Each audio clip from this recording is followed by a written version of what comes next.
Olá todo mundo, vamos falar mais um pouquinho de física, né? Mais um vídeo meu aqui que eu estou postando. Dessa vez para mais um vídeo com uma pegada um pouquinho mais técnica, né? Sendo a continuação daqueles vídeos que eu estou deduzindo as leis de Maxwell.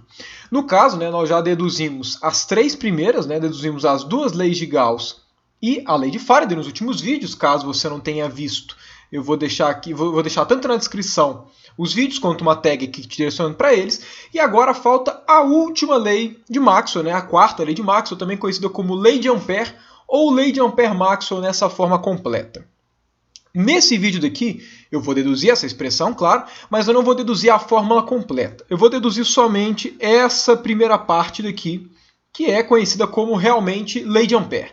Esse segundo trecho, né, é conhecido também como a correção de Maxwell da lei de Ampère. Eu vou colocar depois, né, porque ele foi uma coisa colocado posteriormente. Então, primeiro eu gostaria de discutir essa primeira parte. A dedução que eu estou fazendo para essa primeira parte não invalida essa segunda parte daqui, não. Porque a dedução que a gente faz para isso daqui, essa primeira parte da lei de Ampère, a dedução é basicamente como a corrente gera campo magnético. A questão é que essa segunda parte envolve variações de campo elétrico para geração de campo magnético. Então tudo que eu fizer aqui agora vai estar contemplando somente essa primeira parte. Eu vou fazer num vídeo futuro, né, no próximo vídeo dessa sequência de deduções de lei de Maxwell, eu vou mostrar por que essa lei ela é incompleta e por que a gente tem que acrescentar um termo a mais, que é esse daqui, né, usando um argumento de uma forma um pouco mais moderna, mas que reflete mais ou menos a essência do que o Maxwell queria, do que o Maxwell se propôs, né, quando ele fez esse termo a mais para a lei de Ampère. Então vamos lá, como eu já tinha dito no vídeo que eu deduzi a lei de Gauss do magnetismo, a segunda lei de Maxwell, existem duas formas de você gerar campo magnético, que é com correntes elétricas, que no caso aqui que eu não usei para deduzir a lei de Gauss do magnetismo, mas que eu vou usar aqui nesse caso, e a parte de ímãs, que não vai ser relevante para a gente aqui. Existem várias formas diferentes de você deduzir a lei de Ampère. A mais tradicional que você encontra em qualquer referência, né, de física que tenha alguma dedução é através da lei de Biot-Savart, você chega na lei de Ampère. Porém, historicamente falando, a lei de Biot-Savart, como a gente conhece, ela é um produto da lei de Ampère. De forma que você deduzir a lei de Ampère com a lei de Biot-Savart fica um argumento circular, porque as referências usam a lei de Ampère para deduzir a lei de Biot-Savart e a de Biot-Savart para deduzir a lei de Ampère. E onde é que é o começo? Né? Qual que é a informação inicial que fez com que historicamente a gente botasse nessa formulação? Então o que eu pretendo fazer aqui é deduzir a lei de Ampère com os argumentos mais basais que tem. Que é, qual foi o primeiro tipo de campo magnético medido quantitativamente e que é o mais simples de se medir? É o campo magnético gerado por um fio passando corrente. A gente sabe que quando você nas proximidades do fio, né, quanto mais próximo do fio você está, a gente sabe que existe um comportamento do campo magnético, que o módulo dele é dado por μ0i sobre 2πr, sendo que esse r é a distância do fio. Então isso aqui é um dado que a gente conhece, né, experimentalmente, que é, se aqui tem um fio passando corrente, a gente sabe que o campo magnético, o mais importante de tudo, ele decai com o inverso da distância. E esse comportamento qualitativo que vai ser o suficiente para a gente poder deduzir a lei de Ampère. Como esse foi o primeiro campo magnético medido historicamente, né, é o mais simples de ser medido, eu acho mais justo a gente deduzir a lei de Ampère através dele, assim como nós fizemos com a lei de Gauss do campo elétrico, fazendo a partir da lei de Coulomb. Então a gente vai usar essa informação. Outra informação importante, que eu já tinha citado no vídeo sobre a lei de Gauss do magnetismo, é que o campo magnético ele é circular. Certo? O campo magnético é circular.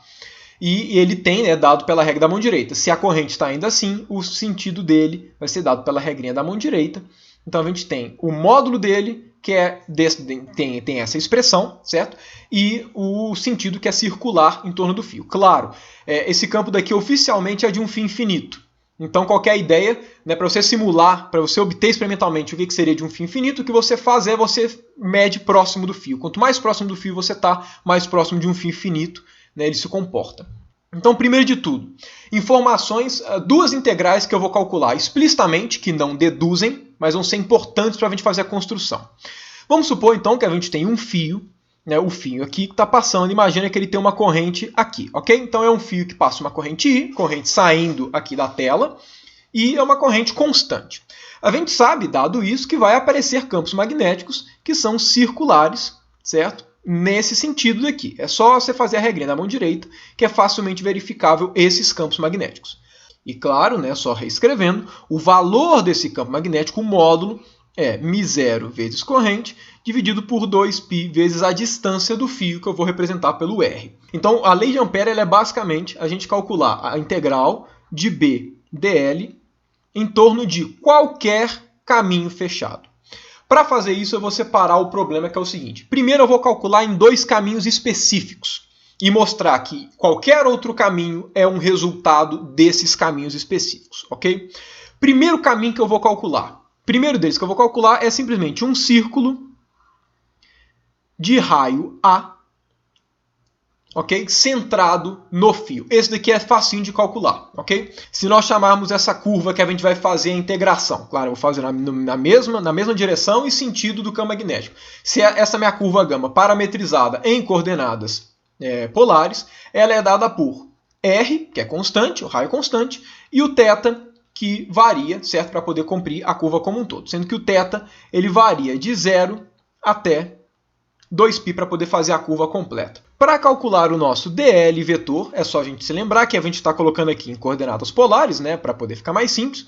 Então a gente tem que toda vez a gente tem isso aqui equivalente em coordenadas polares a dr na direção r mais r dθ na direção θ.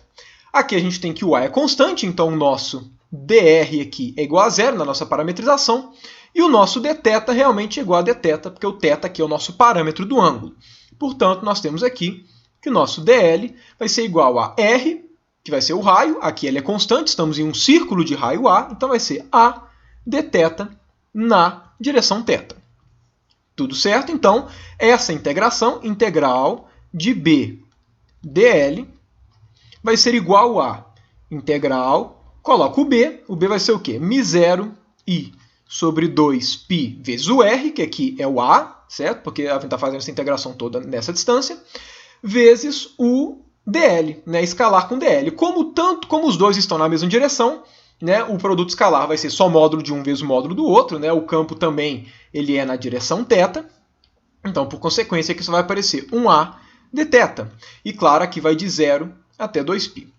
A corta com A, por consequência, aqui vamos ter μ0i vezes 2π vezes dθ integrado de 0 até 2π, que dá 2π, corta aqui, ou seja, aqui vai dar μ0i. Obviamente isso não é uma dedução da lei de Ampère, porque eu estou pegando para um caso específico, que é o caso mais fácil. Mas é importante eu mostrar aqui, né, é importante para essa dedução, mostrar que para uma curva pelo menos, né, a primeira coisa que a gente tem que fazer para a dedução, como eu vou fazer, é para uma curva, necessariamente vai ter que dar μ0i. Então eu preciso calcular isso para alguma delas. Esse caso. Como eu disse anteriormente, para deduzir a lei de Ampère, a gente precisa calcular a integral de BDL para dois casos particulares, que é esse caso daqui, o caso circular, que engloba a corrente, e agora o segundo caso vai ser para um caminho específico do lado de fora da corrente, né, que não englobe a corrente.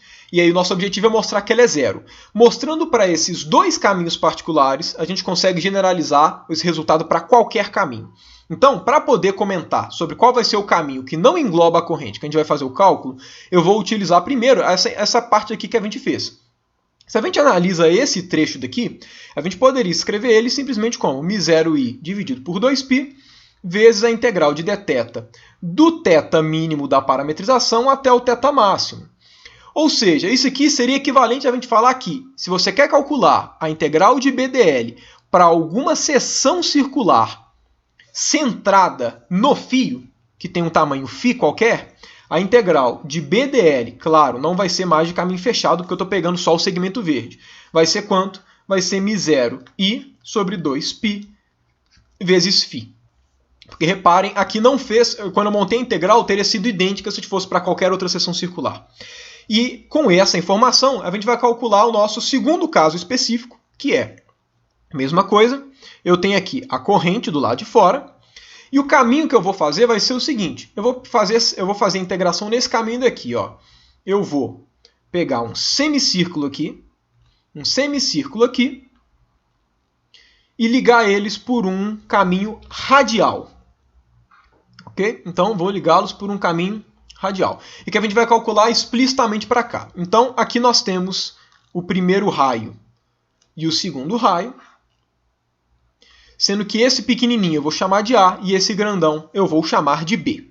E aí o que eu quero saber é, eu vou colocar ele na mesma orientação, né, que é a orientação anti-horária, que é a orientação positiva para esse caso. E o que eu vou fazer é o seguinte, todos os casos dessa dedução minha estão no sentido anti-horário, porque a gente tem que convencionar corrente e sentido sempre da mesma forma. Se a gente altera, a gente tem que tomar cuidado. Mas como eu estou fazendo tudo, corrente saindo da tela e circuitações anti-horárias, a coisa fica consistente. Então o que a gente vai fazer agora é calcular quanto que é a integral de B dl para esse caso em específico. Para esse caso em específico, a gente pode separar o caminho em 4. Né? Eu vou chamar caminho 1, caminho 2, caminho 3, caminho 4. Olha só, como nós temos que o campo magnético ele é μ0i sobre 2πr na direção θ, a gente sabe que nessa parte aqui do caminho, nesse caminho daqui, nesses radiais, o campo é sempre perpendicular ao caminho. Isso significa que essa integral significa que, ou seja, essa integral daqui ela pode ser separada entre a integral do caminho 1 mais a integral do caminho 2, do caminho 3 e do caminho 4. Porém, a gente já sabe falar de cara que o do caminho 1 dá 0 e o do caminho 3 também dá 0, porque elas são ortogonais aos campos. Então, se a gente fizer o produto escalar, vai dar 0. Então, o que a gente precisa calcular é só a integral em 2 e a integral em 4. A integral em 2 e a integral em 4, olha só, pegando o resultado da questão anterior, eles têm exatamente o mesmo ângulo, que eu vou chamar aqui, por exemplo, de um ângulo alfa, um ângulo de abertura. E a gente viu que, para ir, por conta disso, olha só, vamos analisar tanto o caminho 2 quanto o caminho 4. Então, se eu for calcular a integral no caminho 2, eu tenho que o campo, pela regra da mão direita, o campo está nessa direção, ok? Direção anti-horário. E eu estou percorrendo esse caminho no sentido horário. Então, essa minha integração vai dar, primeiro de tudo, um sinal negativo, que vai dar quanto? μ0i sobre 2π vezes o ângulo dessa seção, que vai ser φ. A integral em 3 vai dar quanto? A integral em 4 vai dar quanto? Ela está percorrendo o caminho no mesmo sentido que o campo magnético, então vai dar positivo, μ0i sobre 2π, vezes a abertura, que é φ. Consequência, como eu tenho que somar os dois, integral de B dl, nesse caso daqui, dá 0. Obviamente, isso não é uma prova que para qualquer caminho do lado de fora, isso daí vai dar 0. Obviamente não é uma prova, mas é o primeiro passo. Então aqui nós temos duas informações, que são uma das integrais que englobem a corrente dá μ0i. A gente vai ver que isso daqui, atrelado com a segunda parte, é suficiente para mostrar que para qualquer caminho vale. E aqui a gente tem que, para esse caminho específico, não englobando a corrente, deu 0. Não só isso, a gente mostrou que caminhos radiais dão 0 e caminhos seções circulares são trivialmente calculados dessa forma daqui, ok? Dado isso, agora a gente vai realmente generalizar isso para qualquer caminho. Então, primeiro vamos generalizar no caso que a corrente está do lado, não está sendo englobada pelo caminho, porque aí esse caso daqui, que ela está dentro do caminho, é um caso particular. Então, vamos lá. Primeiro de tudo, então, imagine aqui que nós temos a nossa corrente. E agora a gente fala o seguinte, beleza, mas eu não quero calcular para esse caminho. A minha integral de BDL, da lei de Ampère, ela vale para qualquer caminho. Se vale para qualquer caminho, vamos supor que eu tenho, por exemplo, eu vou fazer assim, ó. Vou fazer esse caminho daqui, ó. Ok? Dado que eu vou fazer esse caminho, a primeira coisa que a gente pode pensar é o seguinte.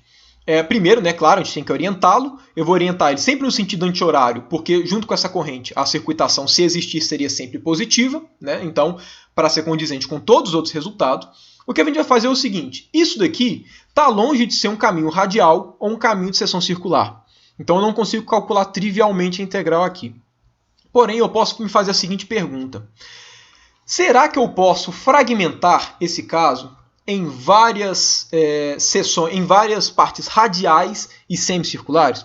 Por exemplo, ó, eu sei que desse ponto daqui até esse ponto, isso aqui está longe de ser uma seção circular. Mas será que eu poderia fazer... Será que esse caminho tem a mesma contribuição desse daqui? Olha, vir para cá e depois vir para cá. Opa, aqui não ficou muito bom, né? Mas será que é equivalente a eu fazer isso daqui? Que é um radial e um semicircular, um setor circular? Porque se fosse, facilitaria. Só que, enfim, eu teria que mostrar que vale para esse cara. Porém, pelo mesmo raciocínio, eu poderia me perguntar o seguinte. Ó, aqui eu peguei 2 pontos específicos. Então, será que eu consigo, por exemplo, né, pega mais um ponto aqui no meio do caminho. Será que eu consigo falar que esse caminho todo ele é análogo a parte radial semicircular, parte radial semicircular. Da mesma forma que eu fiz, porque se eu mostrar que esse caminho daqui é análogo a eu percorrer o caminho em azul é análogo ao caminho em preto, significa que eu posso trocar essa parte daqui por esses picotes.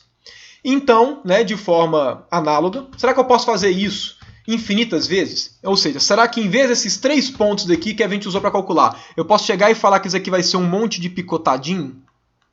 Aqui está horrível meu desenho, mas que seria parte radial, parte semicircular. Se a gente mostrar que esse caminho pode ser picotado em várias partes semicirculares e radiais, a gente consegue falar que a integral desse caminho vai ser igual a zero. Porque a gente sabe que setores semicirculares e partes radiais vão dar sempre zero nesses casos daqui. A gente consegue, por conta desse resultado, né, se a gente conseguir picotar toda essa curva em partes radiais semicirculares, a gente pode necessariamente falar que isso daqui, a circuitação dele vai ser igual a zero. Porque esse caso pode ser remodelado até virar um caso desse daqui. Ok? Então é isso que a gente vai fazer. Como a gente mostra se é possível fragmentar isso? Da seguinte forma. Imagina aqui que eu tenho, então, um pedaço dessa curva, né, dessa minha curva qualquer. Olhando aqui, vamos pegar 2 pontos quaisquer. Esse ponto e esse ponto. E eu, inclusive, vou comentar por que é importante a gente fragmentar o caminho. Quando eu pego esse cara, eu teria que mostrar, então, a equivalência desse caminho preto com esse caminho daqui. Certo? Eu teria que mostrar que eles são equivalentes. Essa figura que é formada, ela é aproximadamente um triângulo. Mas ela não é um triângulo. Por quê? Porque essa linha em preta ela não é reta. E essa linha semicircular não é reta. Quando a gente picota isso em vários triângulos, quanto mais a gente fecha, quanto menor é essa abertura, mais esse cara daqui vai se comportar como um triângulo. Por quê? Porque quanto mais você fecha, mais esse setor circular se aproxima de uma reta e mais essa linha preta se aproxima de uma reta. De forma que nós conseguimos afirmar que no limite em que esse picotado aqui, né, você pegar uma curva e falar que ela é uma parte radial e uma parte semicircular, no limite dessa abertura daqui, desse φ, então no limite do φ indo para zero, esse cara daqui, ele realmente é um triângulo. Então, significa que se nós mostrarmos, trocando em miúdos, né, para falar que essa contribuição, essa daqui, é igual à contribuição em preto, é análogo a nós falarmos que a integral em torno desse triângulo é igual a zero. Porque significa que a gente sabe que a parte radial não dá contribuição, significa que a parte semicircular tem a mesma contribuição da que seria equivalente à hipotenusa. No limite, a gente pode tratar isso como um triângulo e o tratamento fica muito mais fácil. Então, a generalização desse caso daqui, de várias partes semicirculares e radiais, para um caminho qualquer, para você fazer essa generalização, você precisa provar que a circuitação de um triângulo infinitesimal é zero. Okay? É isso que a gente precisa mostrar. E é isso que eu vou mostrar aqui para poder deduzir a lei de Ampère. Então vamos, o que a gente vai fazer então é trocar esse nosso problema de uma curva qualquer por um triângulo infinitesimal. Porque se a gente prova para um triângulo infinitesimal, necessariamente vale para qualquer curva, porque qualquer curva pode ser escrita em termos de partes radiais e setores semicirculares, que a gente sabe calcular, que dá zero. Então, ou seja, vamos pegar aqui o nosso caso infinitesimal. Então, pegando no ponto de vista infinitesimal, eu vou dar o exemplo desse triangulinho daqui. Ó. Vou dar o exemplo desse triângulo. Lembrando, esse triângulo só faz sentido no limite infinitesimal. Ou seja, esse cara daqui vai ter um tamanho L, esse cara daqui vai ter um tamanho H, e esse triângulo só realmente vai ser um triângulo no limite indo para zero, ou seja, do ângulo indo para zero. Ou seja, é como se essa parte daqui, essa minha abertura, então o limite que a gente está pegando aqui, nessa abertura daqui, esse φ, o φ, ele é infinitesimal, de forma que essa aproximação não é uma aproximação, é uma identidade. A gente sabe que no limite indo para zero, toda a curva se comporta como uma reta. Então, isso daqui realmente não é uma aproximação. No limite, isso vale realmente como um triângulo. Então, o que a gente vai fazer? Vamos calcular o campo magnético aqui. Então, a primeira coisa que a gente vai fazer é, a gente precisa parametrizar as coisas todas. Nesse limitezinho daqui, então, o que nós temos é o seguinte. Primeiro de tudo, como é o campo magnético nesse limite? Como vale o campo magnético? Obviamente ele vale μ0i sobre 2πr na direção θ. Porém, a direção θ, nesse caso, eu vou escrever ela como, ó, para cá, a gente sabe que na horizontal é a direção x. E o campo magnético está sempre apontando para a esquerda nesses casos. Porque como a gente está muito no infinitesimal, a gente está numa região onde está tudo apontando para a esquerda. Então aqui vai ter um negativo na direção x. Então esse aqui vai ser o valor nosso no limite, né, desses caras indo para zero. Então a gente está no limite infinitesimal. Então beleza, dado que está no limite infinitesimal, eu vou fazer a seguinte suposição. Aqui, né, ele está a uma distância, esse triângulo está a uma distância A, e tudo certo, eu vou fazer esse cálculo daqui, ó, eu vou fazer essa circuitaçãozinha. Porque se eu mostro para ela, se eu mostro que isso aqui é igual a zero, significa que percorrer esse caminho para a direita é igual a percorrer esse nesse sentido. E por consequência, qualquer caminho pode ser deformado em picotes de semicircular e radial. Dado isso, vamos lá. Eu vou chamar essa parte aqui de baixo de caminho 1, aqui de caminho 2 e aqui de caminho 3. Nós já sabemos que a integral do caminho 2 é igual a zero, porque ela é radial. Infinitesimal ou não, é radial. Se é radial, o campo é sempre perpendicular ao caminho, não dá contribuição. Então, para a gente calcular a integral de b dl, nesse caso, a gente tem que calcular o quê? Integral em 1 mais integral em 3. Porque integral em 2 a gente já sabe que dá zero. E aí a gente tem que verificar se isso daqui realmente dá zero, ou se dá zero até uma certa ordem, que vai ser o que eu vou explicar com mais calma mais para frente. Então, beleza. Nesse primeiro daqui, esse ponto, ó, então ele começa nesse ponto e vai até esse. Então, ó, a parametrização, vamos pegar então γ1, que é a primeira curva, ok? A primeira curva, ela tem a sua direção x. Ela varia, então eu vou colocar x na direção x. E a direção y, que é a altura, é sempre a.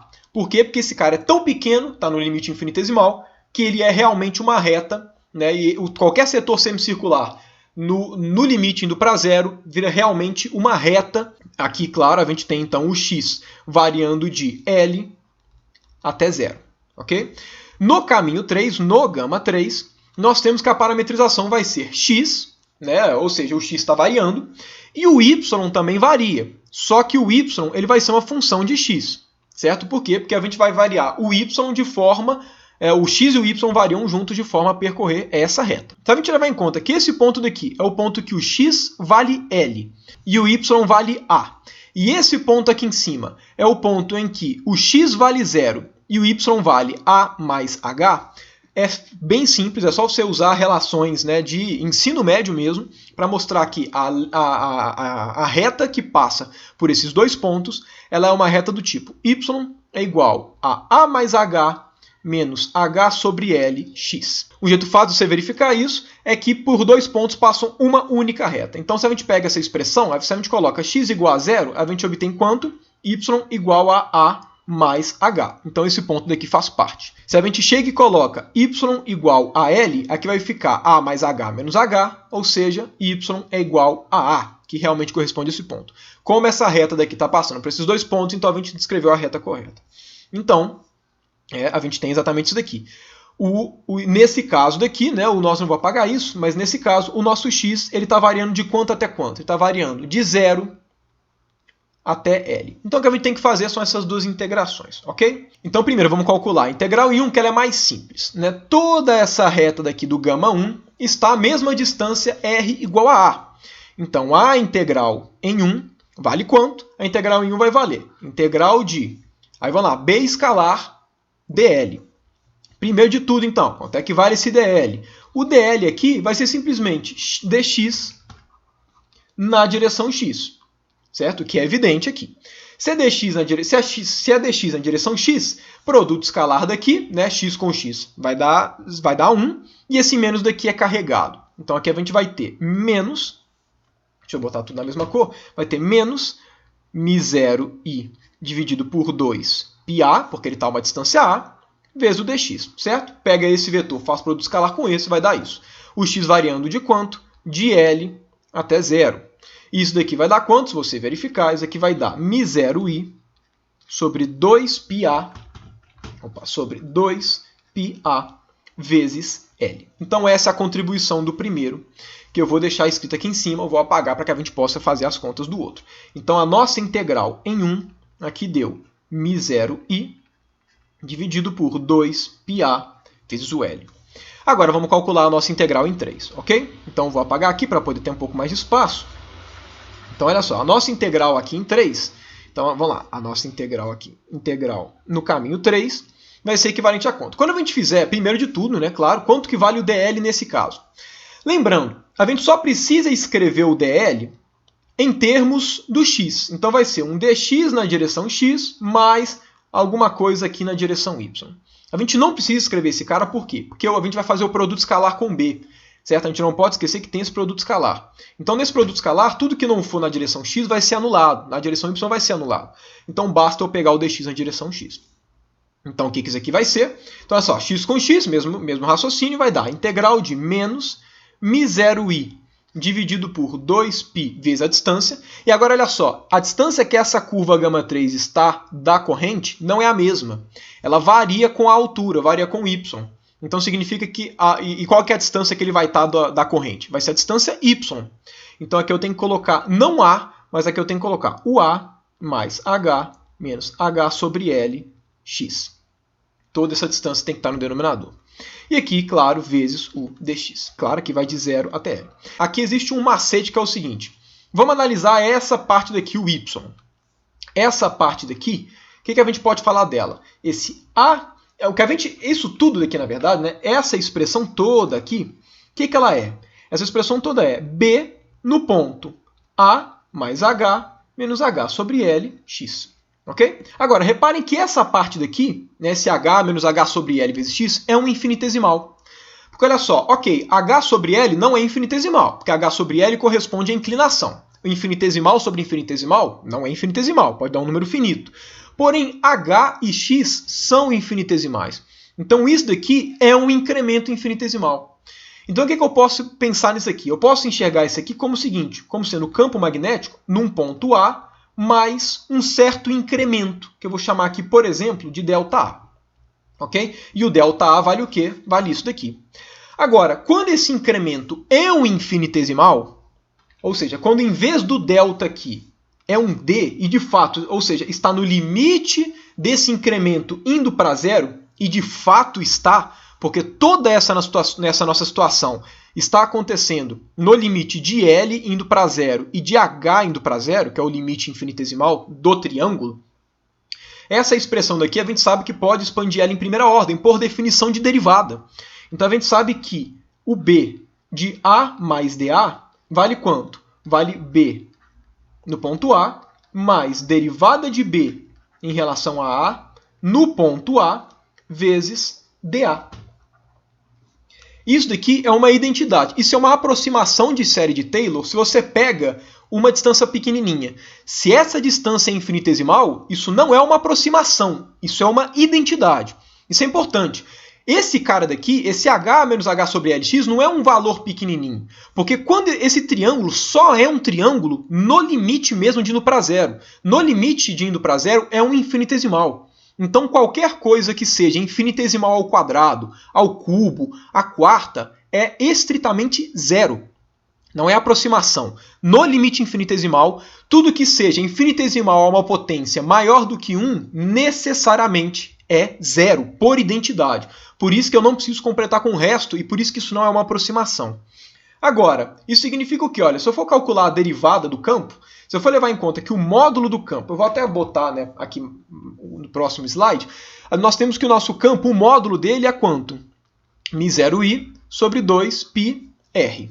Então nós temos aqui que o nosso B de A mais dA, ele vale quanto? Vale o campo magnético na posição A, mais derivada dele em relação a A. Reparem, aqui eu estou derivando uma constante vezes 1 sobre A, que vai dar menos 1 sobre A ao quadrado. Então, essa parte aqui a mais, ou seja, aqui vai aparecer um menos μ0i sobre 2πa ao quadrado vezes o incremento, que é o dA. Quanto que vale o dA nesse caso? H menos H sobre L vezes x. Então, aqui vai aparecer ainda um H menos H sobre L vezes x. Lembrando, isso não é uma aproximação, isso é uma identidade, porque o que nós estamos fazendo é trabalhando nesse limite. Nesse limite, isso não é aproximação, ok? Isso é uma identidade. Então, vamos calcular agora essa integração daqui. A integração que nós temos que calcular é quanto? É integral de, eu vou colocar em preto para ficar mais destacado, vai ficar integral de menos, aí vou colocar aqui, abre parêntese, e aí vamos expandir esse cara em termos do que a gente acabou de mostrar. Então, menos μ0i sobre 2πa menos μ0i sobre 2π ao quadrado, h menos h sobre L, opa, faltou o x aqui, dx, isso aqui indo de quanto? De 0 até L. Se eu for fazer essa integral, reparem que todo mundo aqui, com exceção desse terminho daqui, é tudo constante. Então, quanto é que vai valer isso daqui? Integral desse cara de 0 até L é só esse cara vezes L. Então, vai ficar menos μ0i sobre 2πa vezes L. Agora, menos com menos vai dar mais. Aí vai ficar μ0i sobre 2πa ao quadrado, h dx vezes de 0 até L, né, integral de 0 até L, vai dar HL. E agora, menos, esse cara daqui vai dar x2 sobre 2, de 0 até L, vai dar L2 sobre 2. Então, vai ficar HL2 sobre 2L. Esses caras daqui, né, corta aqui com aqui. Aí, reparem que aqui vai ficar HL menos HL sobre 2, ou seja, 1 inteiro menos 1 meio. Então, esse cara daqui vai ser menos μ0i sobre 2πa L mais μ0i dividido por... Aqui vai aparecer um fator meio dessa subtração. Vai aparecer aqui um 4π ao quadrado HL. Ok? E aí, esse é o valor da nossa integral 3. Então, a nossa integral de b dl no nosso triangulinho infinitesimal vai ser quanto? Integral em 1, que é μ0i sobre 2πal, mais a integral em 3, que é menos μ0i sobre 2πal, mais μ0i hl dividido por 4πa ao quadrado. Esses caras aqui cortam, então significa que a nossa integração aqui vai dar μ0i sobre 4πa ao quadrado hl. Como nós estamos no limite infinitesimal, tudo que é infinitesimal em ordem maior do que 1 necessariamente é zero, e relembrando, isso não é uma aproximação, isso é uma identidade do limite infinitesimal. Tudo que é infinitesimal não faz sentido infinitesimais ao quadrado. Então, esse resultado é um resultado de ordem infinitesimal ao quadrado. Se o resultado tivesse sido, por exemplo, sem o L, só com H, não seria zero, porque para tamanhos infinitesimais você tem um resultado infinitesimal, então é da mesma ordem. Como esses caras estão indo para zero e a ordem é maior, significa que, de fato, a velocidade com que vai no limite é tão grande que no limite é realmente zero. Então isso daqui é igual a zero por conta desse termo daqui. E relembrando mais uma vez, não é aproximação, porque nós estamos no limite infinitesimal, que é o limite em que esse triângulo faz sentido. Então, quando a gente chega e fala, olha, existe esse triangulinho daqui, que eu estou calculando, né, a minha integração, né, e aqui é onde estava a corrente. Essa integração daqui dar zero significa que este cara daqui, somado com esse, dá zero. Ou seja, eles têm sinais opostos. Ou seja, eu posso trocar a integração da hipotenusa pela integração desse jeito, ok? E como esse cara daqui dá zero, eu posso inverter a ordem tranquilamente, ok? Então, fazer a integração por esse caminho daqui em azul é igual a fazer a integração dessa forma daqui. O que seria, então, e aí recapitulando, se eu tenho aqui a minha corrente, eu quero fazer a integral numa coisa qualquer, eu posso pegar qualquer trecho disso que não é um setor circular e uma parte radial, picotar à vontade aqui em um monte de triangulinho infinitesimal, à vontade, que eu sei que cada uma dessas hipotenusas, no limite desses triangulinhos, sendo triângulos, vai ser igual eu fazer esse picotado. E esse picotado eu já sei como calcula de forma trivial. Por esse exemplo, então isso me mostra que, como o triangulinho infinitesimal, fazer o cálculo da circuitação dele deu zero, isso me permite afirmar categoricamente que integral de b dl para qualquer caminho fechado que não englobe a corrente é igual a zero. E se englobar a corrente? Aí a gente vai usar esse nosso resultado. Se engloba a corrente, olha como é que a situação fica simples. Imagina que aqui eu tenho a minha corrente I. Ok? E aí eu faço um caminho qualquer aqui que eu falo que está englobando a corrente. Claro, tudo no sentido anti-horário para ficar condizente os sinais. Ok? Vou fazer um caminho circular aqui dentro. Ok? Um caminho circular qualquer. Sempre é possível achar um caminho circular interior ao caminho doido que você está querendo quando engloba a corrente. Imagina que eu vou colocar ele aqui no sentido horário, ou seja, no sentido contrário àquele que a gente fez aqui no início, que deu μi. Por consequência, esse resultado daqui, ele vai dar quanto? A gente sabe que essa integral vai dar menos μi, porque está no sentido contrário. Qual vai ser o caminho que eu vou fazer a integração? Eu vou fazer o caminho de integração unindo 3 caminhos para formar um. Eu vou unir o caminho preto, o caminho vermelho e esse caminho daqui, ó. Esse caminho em azul. Eu vou fazer 2 aqui, ok? Só para poder ficar claro a ideia que eu estou querendo, mas tenham em mente que esses 2 caminhos em azul, na verdade, eles são o mesmo caminho, ok? Eu estou passando em cima e voltando no mesmo, na mesma linha. Eu estou fazendo 2 aqui só para ficar mais visível a ideia que eu estou querendo. Qual vai ser o caminho que eu vou fazer a integração, então? Eu vou fazer esse seguinte caminho, ó.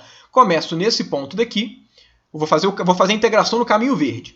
Passo aqui, faço em cima desse vermelho, ok? Chego aqui no azul, subo pelo azul, faço o caminho preto, né? Exatamente caminho preto, aqui eu não estou conseguindo fazer exatamente, né? Porque é complicado, mas faço exatamente caminho preto, voltou aqui no azul, desce pelo azul e olha só, voltou no mesmo ponto que você partiu.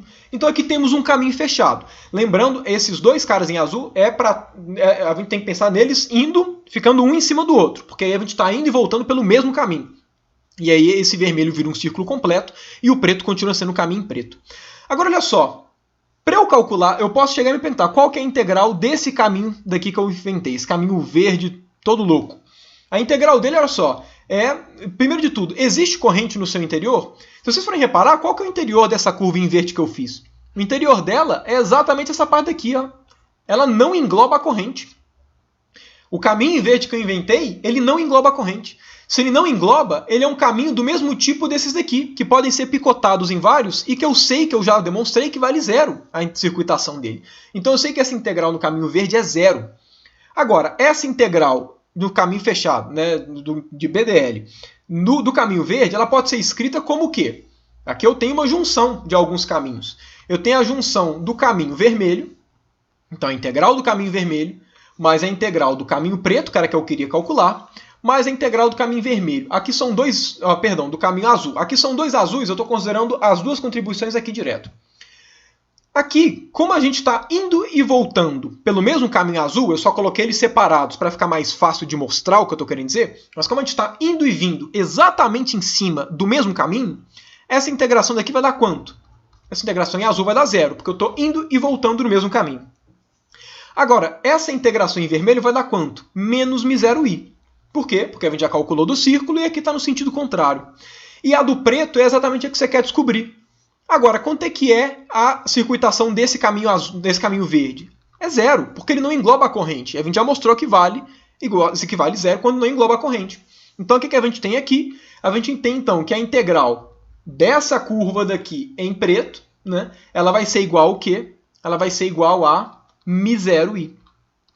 Agora, o que essa curva em preto é? Ela é uma curva qualquer que você pode inventar que englobe a carga. Moral da história, deduzimos a lei de Ampère. Integral de B dl é igual a μ0i, sendo que aqui eu vou colocar int, porque a gente acabou de ver que para qualquer caminho que englobe, ou seja, a gente usando o fato de que é igual a 0 para caminhos que não englobem a carga, é fácil mostrar que o resultado do círculo é igual a de qualquer caminho fechado em seu entorno. Então aqui deduzimos a lei de Ampère. Para deduzir na forma diferencial, é muito simples também. A gente faz a mesma coisa que a gente fez para a lei de Faraday, né? Que a gente vai usar o teorema de Stokes. Então, nós vamos usar o teorema de Stokes para deduzir a forma diferencial dessa lei. O teorema de Stokes nos diz que, se B é um campo vetorial, nós temos que a integral de B dl, num caminho fechado, né? Então temos um caminho fechado qualquer, isso aqui vai ser igual à integral de superfície de seu rotacional. Então, se aqui forma uma superfície S, você faz isso no bordo dessa superfície. E nós sabemos também que acabamos de descobrir que ela vale μ0 vezes corrente interna. Porém, o que a gente pode fazer? Dado que existe corrente, nós podemos definir a nossa querida densidade de corrente, que é o J.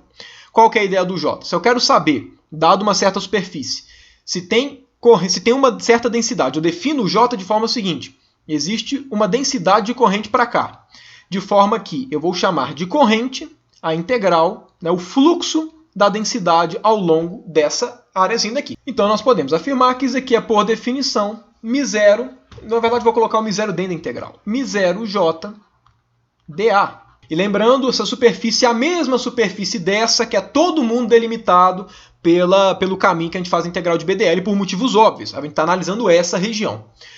Como essa parte daqui é igual a essa, e a integração é feita para qualquer superfície, isso aqui tem que valer para qualquer superfície de integração, isso só é válido se os integrandos forem iguais.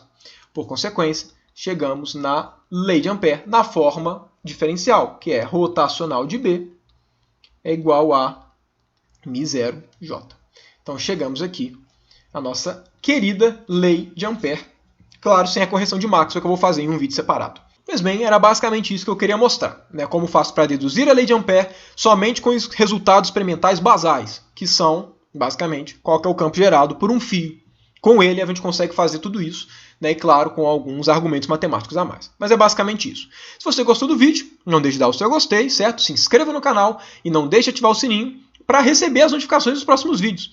Né? Claro, compartilhe com seus amiguinhos e deixe aqui nos comentários. Gostou do vídeo? Esclareceu as dúvidas? Tem mais alguma coisa a dizer? Use os comentários a seu favor. No mais, obrigado a você que ficou até aqui e até o próximo vídeo.